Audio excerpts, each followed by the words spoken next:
पाहिलं तर ज्या पद्धतीने खासदार सभागृहातून बाहेर पडले त्यानंतर सुरक्षा दलाचे जवान हे तातडीने प्रवेशद्वार क्रमांक 2 येथे सुरक्षा दलाच्या जवानांची तैनाती वाढवण्यात आलेली आहे आणि त्यानुसार आता इथे मोठ्या प्रमाणावर रॅपिड ऍक्शन फोर्सच्या तुकड्या तैनात करण्यात आलेल्या आहेत आणि ते सर्व खासदार अगदी कोणत्याही क्षणी आता इथे या ठिकाणी पोहोचतील अशी चित्र दिसत आहेत आणि त्यामुळे सध्या इथे पोलिसांचा आणि रॅपिड ऍक्शन फोर्सचा मोठ्या प्रमाणावर फौजफाटा तैनात करण्यात आलेला आहे। खासदारांना इथपासून निवडणूक आयोगाच्या कार्यालयापर्यंत जाण्याची अनुमती नाहीये, त्यामुळे खासदार कुठपर्यंत मार्च करू शकतील हा एक प्रश्न आहे। त्यामुळे इथे पोलिसांनी आता त्यांना कुठपर्यंत जाणं अलाउ करावं हा देखील एक मुद्दा आहे।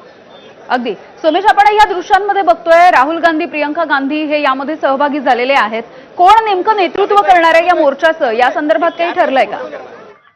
इंडिया आघाडीकडून राहुल गांधींच्या नेतृत्वामध्ये हा मोर्चा काढला जाणार आहे। त्यांनी एक नेतृत्व ठरवलेलं नाही तर त्यासोबतच सर्व सामूहिक नेतृत्व असं म्हटलेलं असलं तरी सुद्धा प्रमुखपणे राहुल गांधी हेच या सगळ्या आघाडी घेत आहेत नेतृत्वामध्ये मोर्चाच्या हे दिसते आणि त्यासोबतच इतर सर्व पक्षांचे खासदार हे देखील या मोर्चात सहभागी होणार आहेत आणि आता थोड्याच वेळात मकरद्वाराहून हे सगळेजण पार्लमेंटच्या गेट नंबर 2 पर्यंत पोहोचतील अशी चिन्ह आहेत।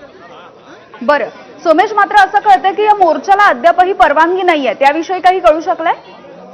अजूनपर्यंत परवानगी इथे देण्यात आलेली नाही, कारण ज्या पद्धतीने मुंबईमध्ये आपण जर पाहिलं असेल की केवळ आझाद मैदान आणि त्या परिसरामध्ये मोर्चा काढण्यासाठी किंवा आंदोलन करण्यासाठी परवानगी असते, तशी नवी दिल्लीचा जो राजधानी क्षेत्र आहे त्या ठिकाणी सुद्धा केवळ जंतर मंतर हे जे ठिकाण आहे तिथे मोर्चा काढण्यासाठी किंवा आंदोलन करण्यासाठी परवानगी असते। त्यामुळे दिल्लीमध्ये इतरत्र कुठेच परवानगी कधी दिली जात नाही। यावेळेस सुद्धा या मोर्चाला परवानगी दिलेली नाहीये, तरी सुद्धा खासदार ठाम आहेत मोर्चा काढण्यात।